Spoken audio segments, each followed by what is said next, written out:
दास दास म्हणता, माते कशाचे भय,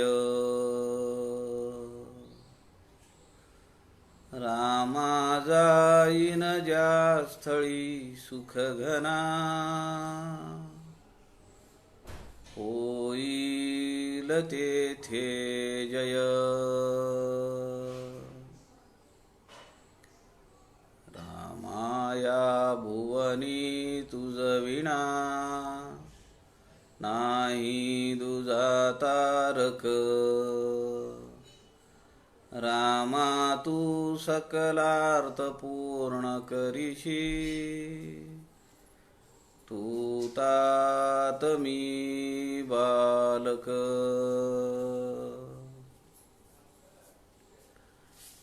शुका सारिखे पूर्ण वैराग्य ज्याचे,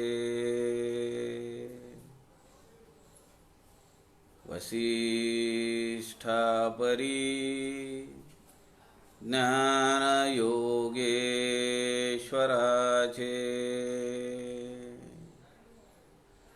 कवी वाल्मिकी सारिखा मान्य ऐसा,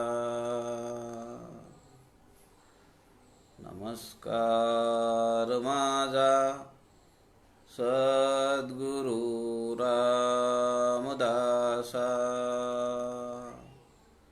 जय जय रघुवीर समर्थ, सब संतन की जय.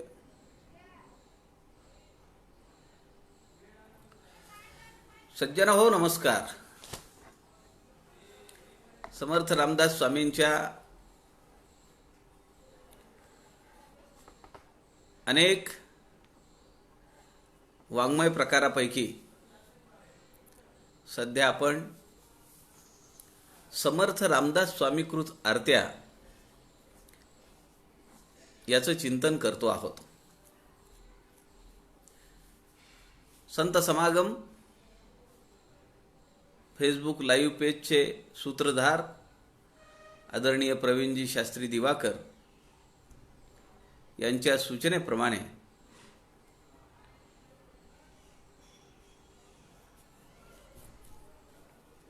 समर्थ रामदासांच्या वाङ्मयाचा प्रचार प्रसार झाला पाहिजे या भूमिकेतून हे व्यासपीठ आपल्याला त्यांनी उपलब्ध करून दिलेलं आहे.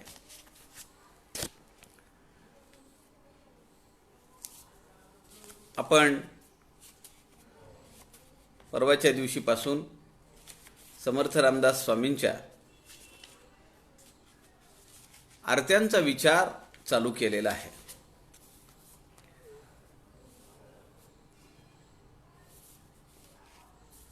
जसं समर्थ दासबोधामध्ये म्हणतात,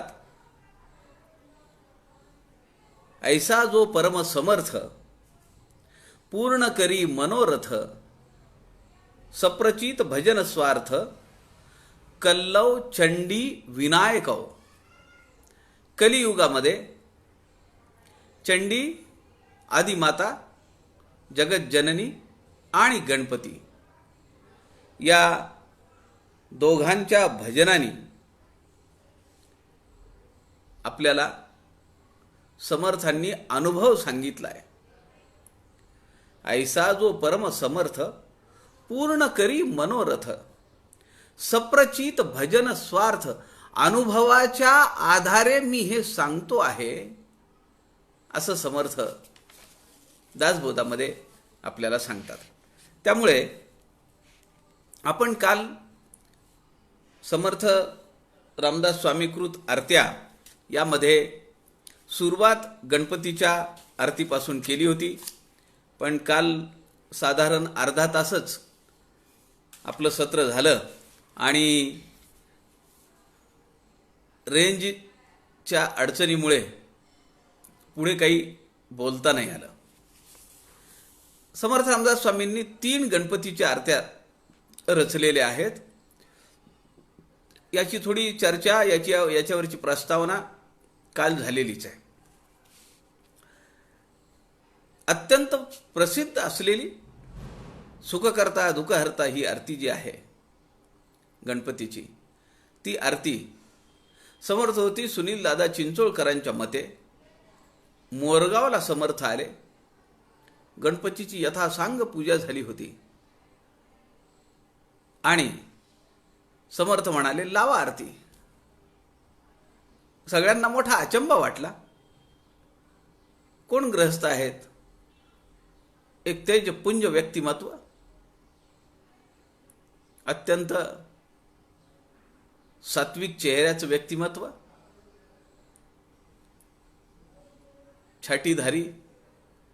लावा आरती म्हणल्यानंतर पुजाऱ्यांनी आरती लावली आणि समर्थ रामदासांच्या तोंडून गणपतीची जी आरती बाहेर पडली ती म्हणजे सुखकर्ता दुःखहर्ता वार्ता विघ्नाची, नुरवी पुरवी प्रेम कृपा जयाची, सर्वांगी सुंदर उटिशेंदुराची, कंठी झळके माळ मुक्ता फळाची, जय देव जय देव जय मंगलमूर्ती, दर्शन मात्रे मन कामनापूर्ती, जय देव जय देव.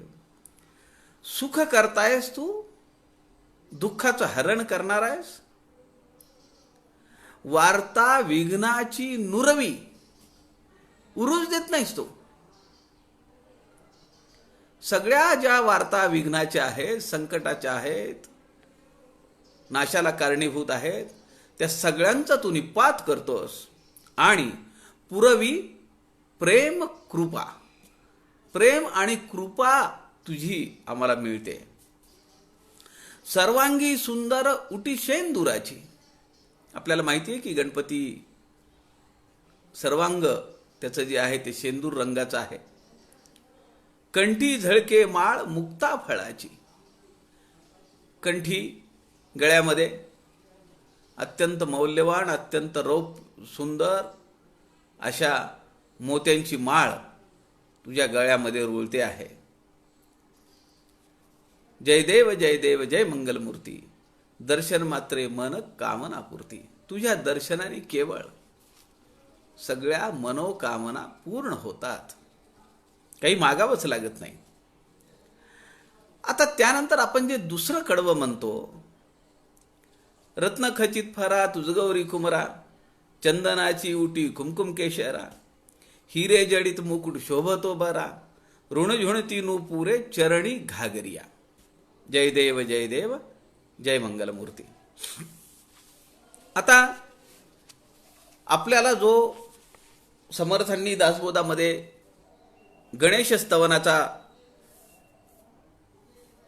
समास दिलेला आहे, दशक 1 समास 2 गणेश स्तवन, त्यामध्ये समर्थ रामदासांनी रत्नखचित मुकुटी झळाळ, नाना सुरंग फाकती किळ, कुंडले तळपती नीळ, वरी जडिले झमकती, दंत शुभ्र सद्दट, रत्नखचित हेमकट्ट, तया तळवटी पत्रे नीट, तळपती लघु लघु. आणि असं ते सगळं वर्णन केलेलं आहे. परंतु समर्थ रामदासांनी यामध्ये माळांचं वर्णन केले, पण त्या फुलांच्या माळा आहेत. दागिन्यांच्या वर्णन, आभूषणांचं वर्णन हे समर्थांनी या समासातही गणपतीचं केलेलं नाही. ही जे आरतीतलं दुसरं कडवं आहे, हे कडवं समग्र समर्थ साहित्य आदरणीय जयंतरावजी साळगावकर कालनिर्णयकार, त्यांनी 1000 पानांचा ग्रंथ प्रसिद्ध केला. त्याला झाली 10-1 वर्ष. आता तो आउट ऑफ प्रिंट आहे. 1000 पानांचा हा ग्रंथ फक्त दासबोध सोडून समर्थांचं सगळं प्रकाशित वाङ्मय त्यात आहे. आमच्या नांदेडच्या गोरठ्याचे परमपूजनीय स्वामी वरदानंद भारतींनी समर्थांच्या अभंगांचा गाथा तो प्रकाशित केला. समग्र समर्थ भांडार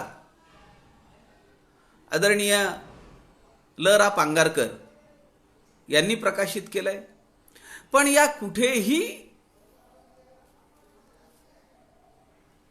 ग्रंथामध्ये, कुठल्याही ग्रंथामध्ये गणपतीच्या आरतीचे 3 कडवे नाहीयेत, केवळ 2च कडवे आहेत. हे दुसरं कडवं कुठेच येत नाही. समर्थ म्हणतायत की रत्न खचित फरा तुझ गौरी कुमरा. गौरीचा तू मुलगा आहेस. फरा म्हणजे पिंपळ पान. रत्न खचित फरा तुझ गौरी कुमरा.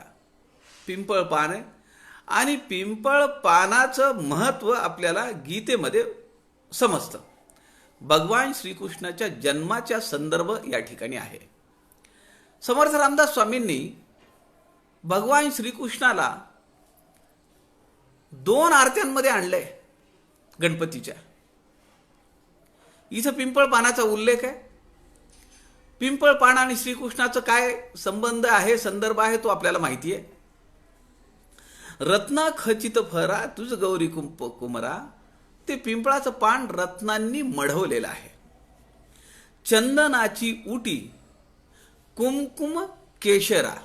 चंदन, कुंकू आणि केशर या तिघांची उटी तुला लावलेली आहे. हिरे जडित मुकुट शोभतो बरा. ऋण झुणती नूपुरे चरणी घागरिया. पायामध्ये ज्या घागऱ्या आहेत तर त्यांचा आवाज हा ऋण असा येतो आहे. समर्थांनी गणेश स्तवनामध्ये याचा संदर्भ दिलेला आहे. ऋणझुणा वाजती नेपुरे वाकी बोभाटती गजरे घागरिया सहित मनोहरे पाऊले दोन्ही. दोन्ही पावलांमध्ये घागऱ्या आहेत आणि त्याचा जो आवाज आहे तर तो ऋणझुण असा येतो आहे. तिसरं जे कडवं आहे म्हणजे पहिलं आणि तिसरं हे 2च कडवे मूळ संहितेमध्ये आहेत. प्रसाद प्रकाशननी चंपभिषीकरांनी संपादित केलेला एक खंड काढलेला आहे आणि त्यामध्ये सुद्धा 2च कडवे आपल्याला पाहायला मिळतात. मला दरवर्षी एका गोष्टीचं आश्चर्य वाटतं. जेव्हा जेव्हा भाद्रपद महिना सुरुवात झाला की व्हॉट्सअपवर एक फोटो आणि 5-6 कडव्यांची आरती सगळीकडे पसरते. समर्थ रामदास स्वामींनी शिवथर घळीमध्ये हाच तो प्रसिद्ध गणपती ज्याची पूजा केली आणि ही मूळ आरती रचली. आपण काय लिहितो आहोत, आपल्याला काही अभ्यास नाही. आपण लिहिल्याचा त्याचा परिणाम काय होईल याचा कुठेही काही मुलाहिजा न ठेवता लोक असं करतात. हे अत्यंत चुकीचं आहे. आरती मूळ संहितेमध्ये केवळ 2 कडव्यांची आहे. प्रचलित आरती ही केवळ 3 कडव्यांची आहे. आता 6-6, 7-7 कडव्यांची आरती आपण कशासाठी पाठवायची? त्याला काय आधार आहे? तिसरं जे कडवं आहे यामध्ये लंबोदर पीतांबर फणीवर बंधना सरळ शुंड वक्रतुंड त्रिनयना दास रामाचा वाटप आहे सदना संकटी पावावे निर्वाणी रक्षावे सुरवर वंदना. संकटाला तू पावणारा आहेस, संकष्टी चतुर्थीलाच तू पावशील अशातला भाग नाहीये. सर्रास या वाक्यामध्ये संकष्टी पावावे असं येतं. संकष्टी नव्हे, संकटी. केवळ संकष्ट चतुर्थीलाच तू आम्हाला पावशील कशासाठी? यशोदेला पावला का नाही माहिती नाही आपल्याला. एका दुसऱ्या आरतीमध्ये त्याचा सगळा संदर्भ आलेला आहे. संकष्टी चतुर्थीचं व्रत केलेलं आहे श्रीकृष्णाच्या आईने. पण या ठिकाणी संकटी पावावे निर्वाणी रक्षावे सुरवर वंदना असं हे तिसरं कडवं आहे.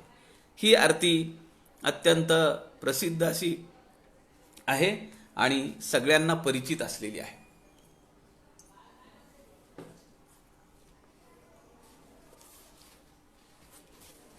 समर्थ रामदास स्वामींची दुसरी गणपतीची आरती आहे, ती 9 कडव्यांची आरती आहे.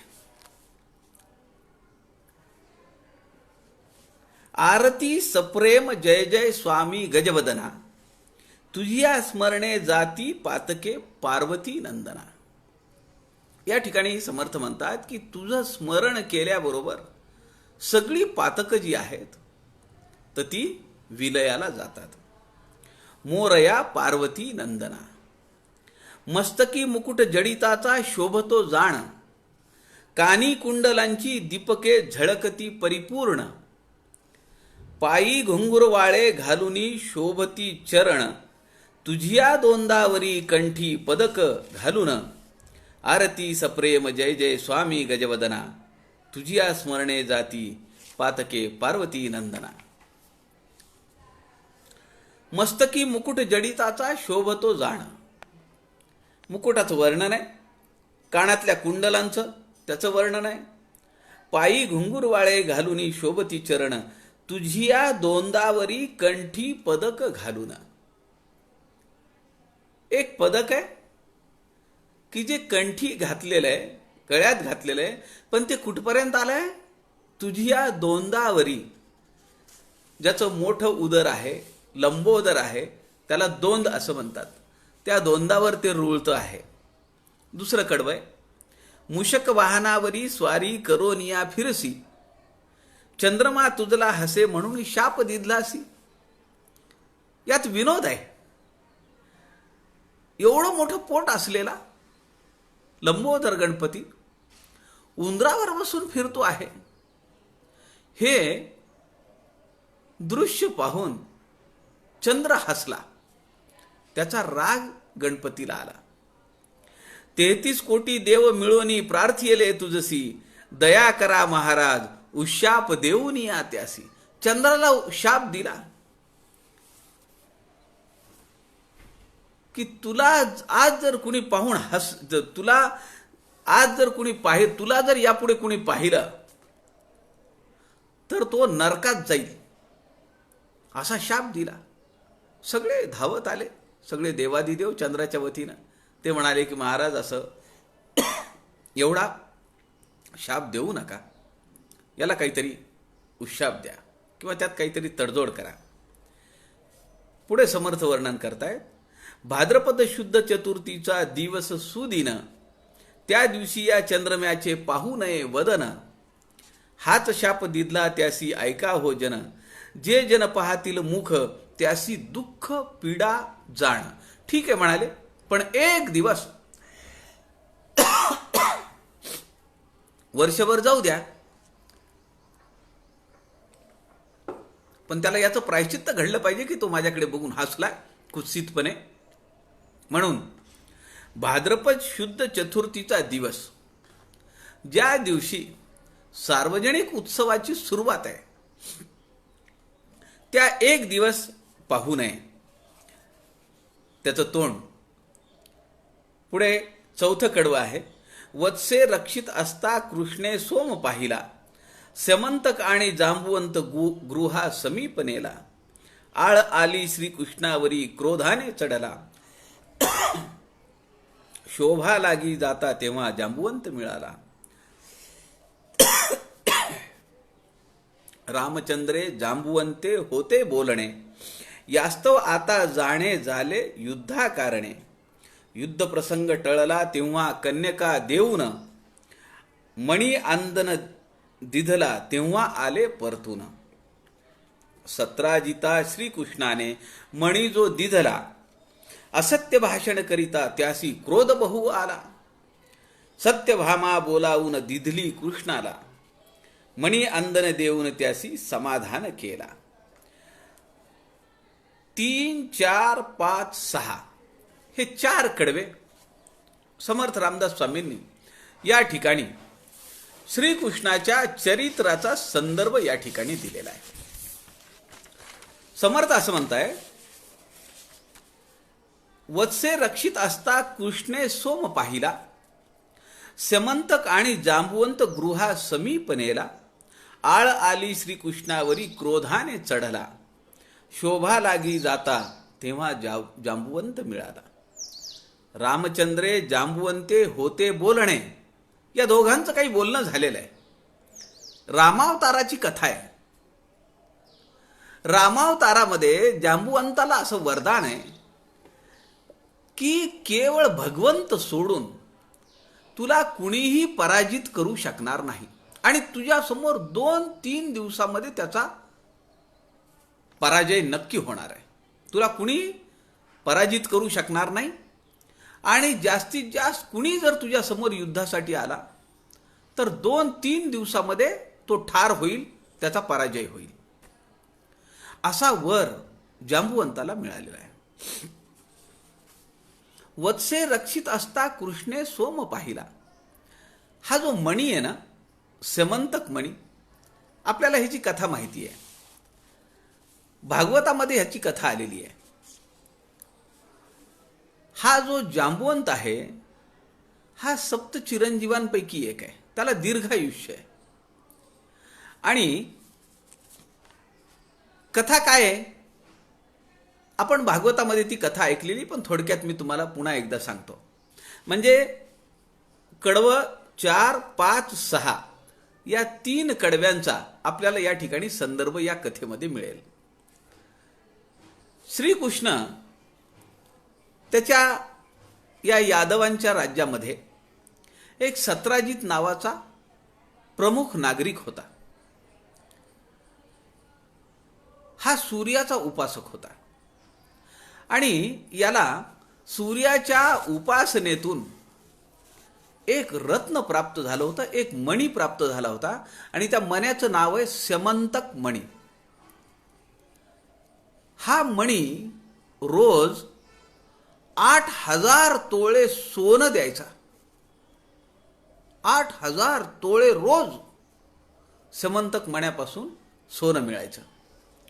मणी जिथं असेल त्या भागामध्ये संपन्नता राहायची, सुबत्ता राहायची, भरपूर पाऊस पडायचा, रोगराई नसायची, अन्नधान्य भरपूर असायचं. त्याला एक वेगळी प्रकाशमानता होती, चमक होती त्या मण्याला. आता हा मणी सत्राजिताकडे आहे हे श्रीकृष्णाला समजलं. कारण सत्राजित आणि त्याचा भाऊ प्रसेनजित हा मणी गळ्यात घालून फिरायचे. श्रीकृष्णाने, आमच्या स्वामी वरदानंद भारतींनी भगवान श्रीकृष्ण एक दर्शन असा एक ग्रंथ लिहिलेला आहे. त्यामध्ये श्रीकृष्णाच्या जीवनचरित्रातील अनेक प्रसंगांचं विश्लेषण परमपूजनीय आप्पांनी केलेलं आहे, स्वामी वरदानंद भारतींनी. जेव्हा श्रीकृष्णाकडे सत्राजित आला आणि श्रीकृष्णाने ते पाहिलं की याच्याकडे हा सेमंतक मणी आहे की जो रोज 8,000 तोळे सोनं देतोय. श्रीकृष्णाने त्याला असं सांगितलं की अरे एवढी महागडी वस्तू आहे, फार चांगली गोष्ट आहे, पण ही तुझ्याकडे कशाला ठेवतो? तू आपल्या यादवांच्या खजिन्यात जमा कर. एक दुसरा प्रसंग असा आहे की श्रीकृष्ण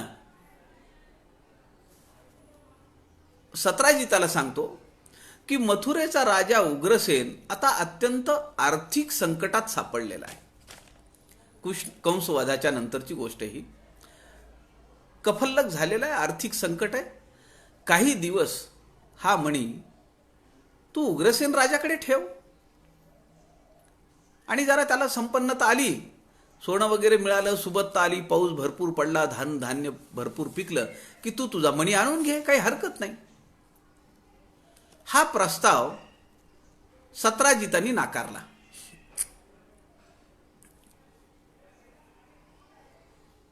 एक दिवस काय झालं की प्रसेनजित हा मणी गळ्यामध्ये घालून मृगयाला निघाला जंगलामध्ये शिकारीला, आणि बरेच दिवस झाले तो काही परत आला नाही. आपला भाऊ गेला आणि ज्या भावानी आपल्या गळ्यात हा सेमंतक मणी बाळगला होता, घातलेला होता, तो भाऊ आला नाही. हे जेव्हा सत्राजिताला समजलं तेव्हा त्यांनी संशय व्यक्त केला यादवांच्या सभेमध्ये की हा मणी श्रीकृष्णाला पाहिजे होता, मी त्याला दिला नाही, म्हणून त्यांनी माझ्या भावाचा काटा काढला आणि हा मणी श्रीकृष्णाने पळवलाय. आता कर्णोपकर्णी ही गोष्ट श्रीकृष्णाच्या कानावर आली. त्याला वाईट वाटलं की आपण कुठेही या भानगडीत नसताना आपल्यावर आळ आलेला आहे. सत्राजिताला धडा शिकवणं श्रीकृष्णाला काही फार अवघड नव्हतं, पण श्रीकृष्णाने ते टाळलं, कारण आपल्यावरचं लांछन जाणार नाही आणि आपल्यावरचं लांछन गेलं पाहिजे. असं आहे की श्रीकृष्णाच्या नीतीचं वर्णन करताना परमपूजनीय आप्पा असं म्हणतात, स्वामी वरदानंद भारती, की राज्यातल्या प्रमुख नागरिकांचा मत हे आपल्याबद्दल चांगलं असलं पाहिजे, हे श्रीकृष्ण या प्रसंगातून पटवून देत आहेत. ही नीती आहे की राज्यामध्ये आपल्याबद्दल कुणाच्याही मनात किंत नसला पाहिजे, आपल्याबद्दल संशय नसला पाहिजे, प्रश्न नसला पाहिजे, वाईट भावना नसली पाहिजे. मग आपल्यावर आलेलं लांछन आहे, आपल्यावर आलेला संशय आहे, तो काढला पाहिजे. त्यानंतर मग सत्राजिताला आपण धडा शिकवू. म्हणून लोकांच्या मनातलं काढण्यासाठी आणि आपली प्रतिमा जी आहे तर ती स्वच्छ आहे हे पटवून देण्यासाठी श्रीकृष्ण 28 गुप्तहेर सोबत घेऊन सत्राजिताच्या गावामध्ये येतो, त्या भागामध्ये येतो, त्या राज्यात येतो. आणि त्यानंतर त्याला असं लक्षात येतं की सत्राजिताचा भाऊ प्रसेन हा मणी घालून जंगलात गेला होता आणि तो शिकारीत मारला गेला आहे. मग ही सगळी मंडळी काय करतात की त्या जंगलाला पिंजून काढतात, अक्षरशः पिंजून काढतात. आणि त्यांच्या असं लक्षात येतं की अरे, प्रसेनजिताचा देह वाघाने खाल्ल्यासारखा आहे आणि तो इथं पडलेला आहे. वाघाने लचके तोडलेले आहेत म्हणल्यानंतर वाघाला शोधला पाहिजे. म्हणून ही मंडळी पुन्हा त्या वाघाच्या शोधामध्ये जातात. आणि अंतर बरंच चालून गेल्यानंतर त्यांच्या लक्षात येतं की एक वाघ या ठिकाणी मरून पडलेला आहे. आता वाघाला ज्यांनी मारलंय त्याच्याकडे हा मणी असणार आहे. मग आता ती शोधावं लागतं. मग ते पाहतात तर वाघाच्या त्या प्रेताभोवती अस्वलाच्या पायाचे ठसे त्यांच्या लक्षात येतात, ते दिसतात. आणि मग त्या ठशावरून ते माग काढत जातात आणि ते पोचतात ते जांबवंतांच्या गुहेपाशी. आता ही जी सगळी मंडळी आहेत 28 गुप्तहेर, ही थकलेत. त्या जंगलामध्ये पिंजून, जंगलामध्ये सगळं काटे कुटे झाडं वेली खायला बरोबर नाही. त्यामुळे आता ही एक गुहा आहे, मध्ये अंधार आहे. हे 28 गुप्तहेर जे आहेत ते म्हणतात, आता श्रीकृष्ण आम्ही इथं थांबतो, तू पुढे जा, तू काय ते बघू रे, आम्ही आता थकलो, ते आम्ही इथंच थांबतो. श्रीकृष्ण त्या गुहेमध्ये जातो. या ठिकाणी जे पहिलं चरण आले, वत्से रक्षित असता कृष्णे सोम पाहिला, समंत काणी जांबुवंत गृहा समीप नेला, आळ आली श्रीकृष्णावरी क्रोधाने चढला, शोभा लागी जाता तेव्हा जांबुवंत मिळाला. आता जांबुवंताची जी काही पिल्ल आहेत या अस्वलाची, ही पिल्ल तिथं खेळत असतात तो मणी घेऊन. आणि तो मणी पाहिल्यानंतर श्रीकृष्ण हसतो. खरं तर श्रीकृष्ण त्या पिल्लांना दिसलेला नाही आहे, मध्ये काळोख आहे, पण हसल्याचा आवाज त्या पिल्लांना आला. ती पिल्ल घाबरली आणि जांबुवंताकडे पळाली. जांबुवंत बाहेर आला आणि त्यांनी पाहिलं की हा कुणीतरी माणूस पोरगा आहे आणि तो या ठिकाणी आलेला आहे. मग त्या दोघांचं युद्ध होतं. आता जांबुवंताला जो वर मिळालेला आहे, आपण त्याची सुरुवातीला चर्चा केली की 2 ते 3 दिवसापेक्षा तुझ्याशी कुणीही लढू शकणार नाही, तुला कुणीही पराजित करू शकणार नाही. पण 20-22 दिवस झाले युद्ध चालू आहे. बाहेरचे गुप्तहेर 2 दिवस, 3 दिवस, 4 दिवस, 8 दिवस थांबले आणि ते शेवटी पुन्हा बलराम दादाकडे निघून गेले. आणि बलराम दादाला जाऊन त्यांनी सांगितले की श्रीकृष्ण बहुतेक म्हणले त्या गुहेमध्ये गेला आणि तिथं तो संपला. बलराम दादाला काही हे खरं वाटलं नाही. त्यांनी एक अनुष्ठान केलं सप्तशतीचं, आणि सप्तशतीच्या अनुष्ठानाच्या 9व्या दिवशी श्रीकृष्ण परत आलेला आहे राज्यामध्ये. पण मधल्या काळामध्ये काय झालं, ही जी कडवे आहेत, यास्तव आता जाणे झाले युद्धाकारणे. युद्ध प्रसंग टळला तेव्हा कन्यका देऊन, मणी अंधन दिदला तेव्हा आले परतून. आता या ठिकाणी काय झालं,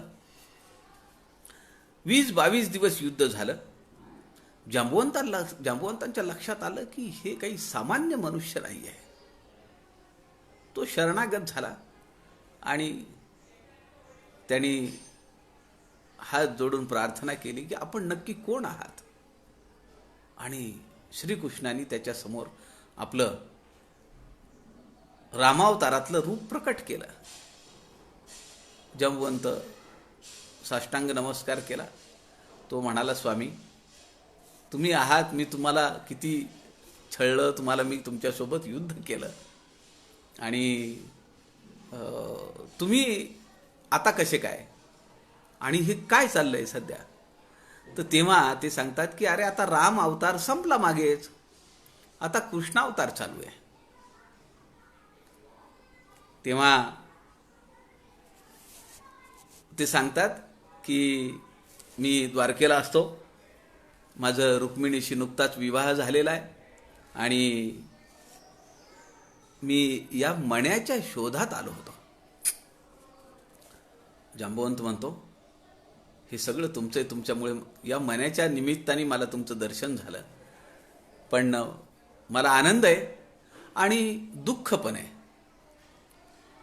प्रभू श्रीकृष्ण त्याला विचारलं त्यांनी की तुला आनंद कशाचा झाला आणि दुःख कशाचं आहे. तो म्हणाला, तुमच्या दर्शनाचा मला आनंद झालेला आहे, पण माझी एक सुस्वरूप कन्या आहे आणि मला असं वाटलं की मी ती तुम्हाला द्यावी आणि बरं झालं असतं. पण तुम्ही एक पत्नी, एक वचनी, एक बाणी असं सगळं तुमचं चरित्र आहे. तेव्हा श्रीकृष्ण म्हणतात की आता तो विचार सोडून दे, ते त्या अवतारामध्ये होतं, आता माझी काही तसली अट नाहीये म्हणाले. काही हरकत नाही म्हणले, तुला मनात असेल तर तू दे मला, तुझा जावाई होतो मी. मोठ्या आनंदाने जांबवंतीला त्यांनी आपल्या कन्येला श्रीकृष्णाला दिलेलं आहे. आणि जेव्हा हे जांबवंतीला घेऊन श्रीकृष्ण परत निघाले, आपल्या गावी आले, आपल्या राज्यात आले, तेव्हा बलराम दादाचं अनुष्ठान पूर्ण झालं होतं. बलराम दादाचं अनुष्ठान पूर्ण झालं होतं आणि त्यानंतर त्यांनी जांबवंती वगैरे सगळ्यांचा सत्कार वगैरे केला. आता हा मणी घेऊन श्रीकृष्ण सत्राजिताकडे आले. त्याला म्हणाले की हा तुझा मणी घे. तेव्हा सत्राजिताच्या लक्षात की आपण विनाकारण श्रीकृष्णावर आळ घेतला. तो मोठा खजील झाला. त्याला वाईट वाटलं, खंत वाटली की श्रीकृष्णासारख्या भगवंतावर आपण आळ घेतला. आणि म्हणून या ठिकाणी असत्य भाषण करिता त्यासी क्रोध बहु आला, सत्यभामा बोलावून दिधली कृष्णाला, मणी अंदन देऊन त्यासी समाधान केला. हा जो प्रसंग आहे तर तो काय झाला की मग त्या सत्राजिताने तो जो मणी आणि त्याची एक सुस्वरूप असलेली कन्या जिचं नाव आहे सत्यभामा, त्या सत्यभामेला श्रीकृष्णाला अर्पण केली. श्रीकृष्ण म्हणाला, मी तुझ्या मान ठेवतो तुझ्या शब्दाचा, सत्यभामा मला दे, पण मणी नको देऊ मला. आता मला तिची गरज नाही. माझ्याकडे सगळी सोन्याने मढवलेलं आहे म्हणाले. सोनं घेऊन मला काय करायचं आहे? त्यामुळं हे मणी तू राहू दे. सत्राजिताकडे हा मणी आहे. सत्यभामा ही तिसरी पत्नी आहे. तिला घेऊन श्रीकृष्ण आपल्या राज्यात आलेले आहेत. पुन्हा अजून एक गडबड झालेली आहे आणि ती अशी आहे की कृतवर्मा राजा आणि अक्रूर या दोघांनी, श्रीकृष्णाचा काका, या दोघांनी शतधन्वाला धरलं हाताला, त्याला सत्राजिताच्या विरुद्ध भडकवलं आणि त्याला सांगितलं की तू सत्राजिताला मार, जेणेकरून आपल्याला तो मणी मिळेल.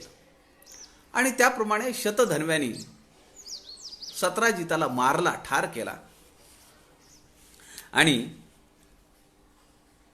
तो मणी हस्तगत केला. आता सत्यभामेला खूप वाईट वाटलं. नवीन लग्न झालेली ती नववधू आहे आणि सगळ्यात म्हणजे नंतर आलेली ही तिसरी पत्नी, त्यामुळे तिच्याकडे जरा जास्त लक्ष. ती रडायला लागली, तिला खूप शोक झाला. ती म्हणाली की माझे वडील गेले, असं झालं तसं झालं.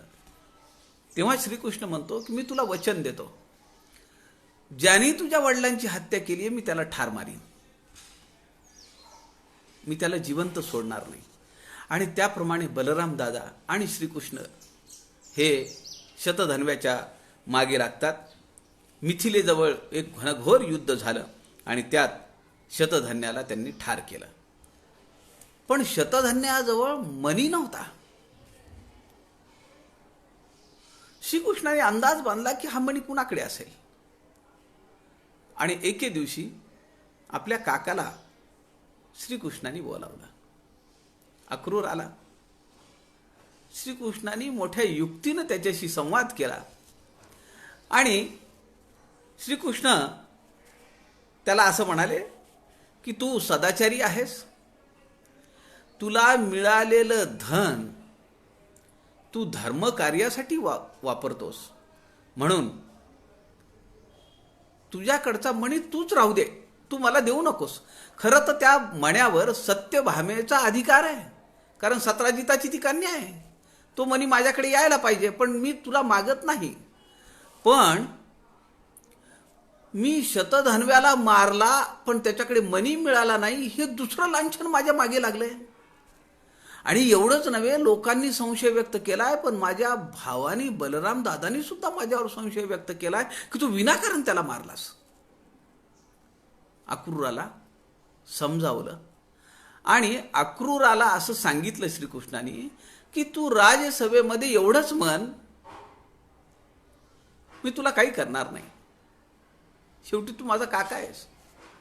तू एवढंच म्हण की श्रीकृष्णावरचा संशय बिनबुडाचा आहे, तो मणी माझ्याकडे आहे, तू आम्हाला देऊ नकोस, आम्ही तुला मागणार पण नाही.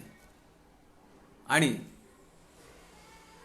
श्रीकृष्णाच्या सांगण्याप्रमाणे सत्राजित यादवांच्या त्या सभेमध्ये म्हणाला की हा मणी माझ्याकडे आहे आणि तुम्ही जो संशय घेत आहात श्रीकृष्णावर, त्यामध्ये श्रीकृष्णाचा काही संबंध नाही. अशा प्रकारे या आरतीमध्ये समर्थ रामदासांनी श्रीकृष्णाचं स्मरण आपल्याला घडवलेलं आहे. पुढचंही जे कडवं आहे त्यामध्येही श्रीकृष्णाचंच वर्णन आहे. गोपिकांचे गृही श्रीहरी भक्षी नवनीत, गोपी जाऊनी यशोदेपाशी सांगती वृत्तांत, कृष्ण तुझा चांडाळ येऊन धरी आमुचा हात, काय सांगू यशोदे त्याची करणी आघटित. तो आमचं येतो, आमच्या हात धरतो, आमच्या फार चांडाळ पोरग, एवढंसं पोरग, पण काय म्हणे एक कसले संस्कार केलेस तू त्याच्यावर. ऐसी वार्ता कानी पडता माता घाबरली, जाऊन एकदंतापाशी नवस बोलली, संकष्टीची व्रते तुझी करीन मी आगळी, खोडी चोरी श्रीहरी सोडी जाऊ नको गोकुळे. यशोदेने नवस पूर्ण झाले म्हणून या, व्रते नरनारी करतील मोरया, पतित मी आळशी माझी मतिमंद काया, दास म्हणे मस्तक नित्य तुझे पाया. शेवटचं हे कडवय. यामध्ये समर्थ रामदासांनी आपल्याला भागवतात ही कथा नाहीये, पण अनेक पुराणांमध्ये आणि काल्याच्या कीर्तनामध्ये ही कथा सांगितली जाते. त्यामध्ये या कथेचा संदर्भ मला आपले प्रवीणजी शास्त्री आहेत त्यांनी दिला, की ते म्हणाले भागवतामध्ये ही काही कथा नाही आहे, पण अनेक पुराणांमध्ये याचा संदर्भ येतो की खोड्या थांबण्यासाठी ह्या गोपी जाऊन यशोदेला सांगतायत की एवढूसं टीजभर तुझं पोर नाही आहे, पण काय व्रात्यपणा करताय आमच्यासोबत. त्यामुळे ती घाबरली की हे काही बरोबर नाही आहे. मग आता काय करावं, ह्याला शहाणपण यावं, थोडी बुद्धी यावी ह्याला, म्हणून खोड्या कमी व्हाव्यात म्हणून ती गणपतीचा नवस बोलते आणि गणपतीला असं म्हणते की तू ह्याच्या खोड्या थांबव, मी तुझ्या संकष्टीचं व्रत करीन आणि त्याचं उद्यापन करीन.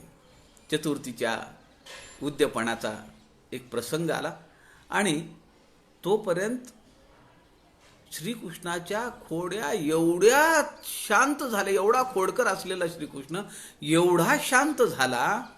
विनोदानी कथाकार असं सांगतात की नाकावर बसलेली माशी सुद्धा श्रीकृष्ण आईला म्हणतोय की तुला जर वेळ असला तर एवढी जरा माशी तर माझ्या नाकावरची हाकलून दे. एवढा शांत झालेला श्रीकृष्ण उद्यापन आहे की आता एवढा शांत झालाय, खोड्या कमी झालेल्या आहेत. मग ते गुरुजींनी सांगितले की 1.25 खंडी प्रसाद करा, 1.25 खंडी मोदक करा, संकष्टीचं उद्यापन करायचंय, सोन्या चांदीच्या दुर्वा गणपतीला वाहा. असा सगळा यथासांग पूजा बांधलेली आहे आणि सगळं झालं. आणि असं लक्षात आलं की अरे आरतीचं तामण नाही आणलेलं. मग यशोदा म्हणाली की मी पटकन जाऊन घरी तामण घेऊन येते, तयार करून ठेवलेले आरतीचं तामण. आणि मग ही सगळे सवंगडी जे आहेत गोपाळ ते सगळे जमा झाले. ते श्रीकृष्णाला म्हणाले कंटाळा आला, म्हणले दूध तूप लोणी खाऊन, आज म्हणले घमघमाट सुटलाय त्या मोदकांचा, आणि म्हणले काय करायचे त्या गणपतीला एवढे मोदक. श्रीकृष्ण म्हणाला अरे त्याचे थोडेच आहेत, हे माझेच आहेत. ते म्हणाले मग तुझेच आहेत, मग आम्ही काय खायला काय हरकत आहे. तो म्हणाला काय हरकत नाही, खा. त्या मोदकांच्या ताटावरचं ते वस्त्र बाजूला केलं, सगळे मोदक फस्त केले, वस्त्र जसं होतं तसं पुन्हा त्या ताटावर घालून ठेवलं. यशोदा मैया आली, आरती झाली आणि